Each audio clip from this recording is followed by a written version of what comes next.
मानवी शरीर आणि इंद्रिय संस्था याचा अभ्यास करणार.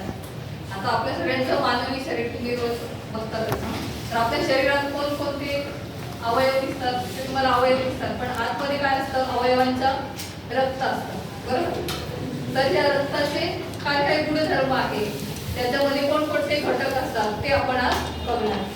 तर रक्तामध्ये प्रामुख्याने दोन महत्त्वाचे घटक असतात. पहिला जो आहे तो म्हणजे रक्तद्रव. हा जो आपल्याला इथे दिसतोय हा काय? रक्तद्रव.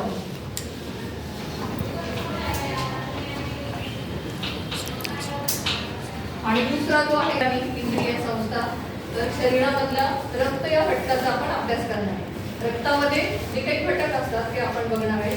प्रामुख्याने दोन घटक असतात, एक आहे रक्तद्रव आणि रक्तपेशी.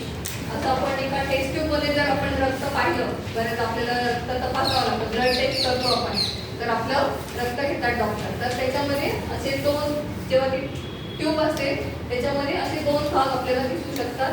जो वरचा जो आहे तो रक्तद्रव आहे. तर हा जो रक्तद्रव आहे हा असा पातळ आणि पिवळसर रंगाचा असतो, ट्रान्सपरंट असा. आणि खालचा जो आहे रक्तपेशी हा डार्क रेड कलरचा असतो, रक्तपेशी किंवा त्याला रक्तकणिका असं पण म्हणतात. तर रक्तद्रव जो आहे त्याच्यामध्ये काय काय असतं? तर त्याचा रंग हा फिकट असतो, तो आम्लधर्मी असतो. त्याच्यात आपल्याला दिसते की बराचसा ट्रान्सपरंट दिसते, कारण त्याच्यात बराचसा भाग हा पाण्याचा असतो. 90 ते 92% त्याच्यामध्ये पाणी असतं. त्याच्यानंतर त्याच्यामध्ये प्रथिने पण असतात, 6 ते 8% त्याच्यामध्ये प्रथिने असतात. त्याच्यानंतर 1 ते 2% क्षार असतात. आपल्या रक्तामध्ये क्षार सुद्धा असतात. तर हे जर क्षारांचं प्रमाण वाढलं तर आपल्याला त्रास होतो. त्याच्यासाठी आपल्याला रक्त तपासावं लागतं म्हणून. आणि इतर पण काही घटक या रक्तद्रवामध्ये असतात. त्याच्यानंतर अजून काही असतं, अल्ब्युमिन नावाचा एक घटक रक्तामध्ये असतो. त्याच्या अल्ब्युमिनचं काम काय आहे की आपण जे पाणी पितो ते पूर्ण शरीरभर पसरवण्याचं किंवा पूर्ण शरीराला हे पाणी पुरवण्याचं काम हे अल्ब्युमिन करत असतं, बरोबर? त्याच्यानंतर तिसरा भाग आहे ग्लोब्युलिन.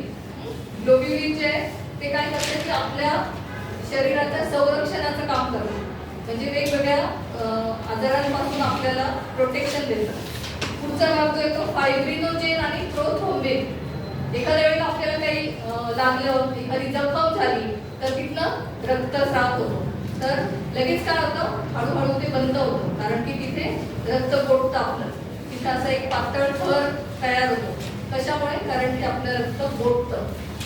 तर हे जे प्रोथ्रोम्बिन जे आहे आणि फायब्रिनोजेन या घटकांमुळे रक्त गोठण्याची प्रक्रिया होत असते. त्याच्यामुळे तो खूप एक महत्त्वाचा घटक आपल्या रक्तामधला आहे.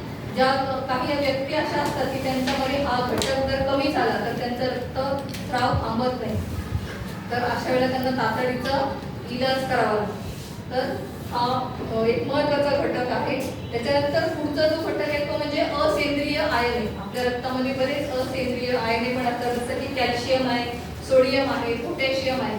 तर आपण जेव्हा रक्त तपासतो तर हे सुद्धा तपासण्या काही वेळेला जर आपल्या शरीरातलं सोडियम कमी झालं तर आपल्याला चक्कर येणे, अस्वस्थ वाटणे, असे आजार किंवा असा त्रास आपल्याला होतो. किंवा पोटॅशियम जे आहे आपल्या रक्तातलं ते सुद्धा कमी जास्त होत असतं. तर त्याच्यानुसार आपल्याला वेगवेगळे आजार होतात.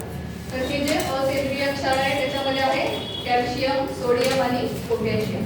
तर हे सगळे घटक जे असतात ते असतात रक्तद्रवामध्ये.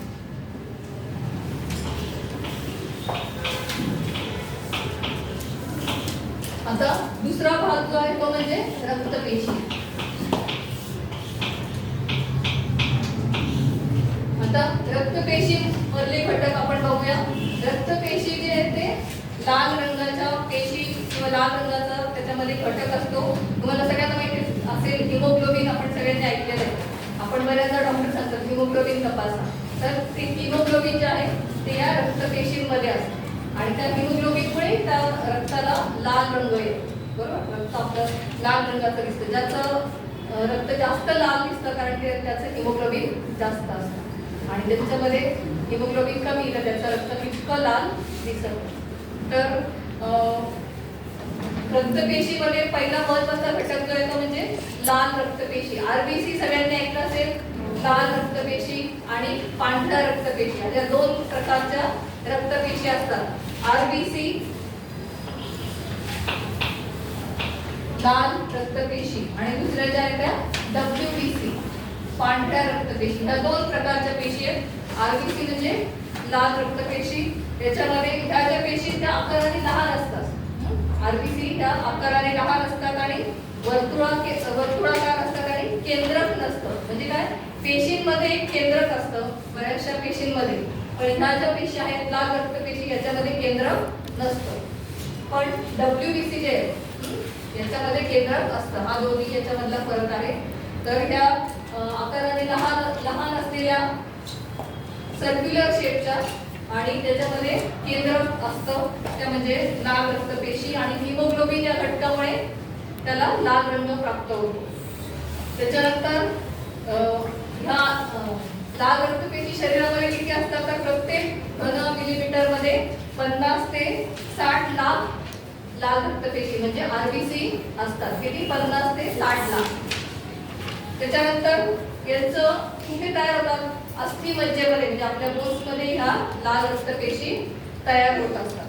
दुसरा जो घटक आहे तो म्हणजे पांढऱ्या रक्तपेशी व्हाईट ब्लड सेल्स. तर ह्या डब्ल्यूबीसी ह्या आकाराने मोठ्या असतात, आरबीसी पेक्षा मोठ्या असतात. त्यांना केंद्रक असतं आणि त्या रंगहीन पेशी असतात. जसं ह्या लाल रंगाच्या असतात याला कुठलाही रंग नसतो, पांढरा रंग असतो. हा दोन्हीमधला फरक आहे. या किती असतात तर रक्ताच्या प्रत्येक घन मिलीमीटर मध्ये 5 ते 10,000 पांढऱ्या पेशी असतात. काही वेळेला आपल्याला डेंग्यू वगैरे सारख्या आजारांमध्ये ह्या पांढऱ्या पेशी खूप कमी होतात आणि मग त्या पेशंटला म्हणजे इमर्जन्सी त्याला डॉक्टरचा इलाज करावा लागतो. त्या पांढऱ्या पेशी वाढवण्यासाठी इलाज करावा लागतो. तर या पांढऱ्या पेशी ह्या आपल्या शरीराचं संरक्षण करत असतात, प्रोटेक्शन करत असतात. म्हणूनच त्या पांढऱ्या पेशींना सैनिकी पेशी असं सुद्धा म्हणतात. आपल्या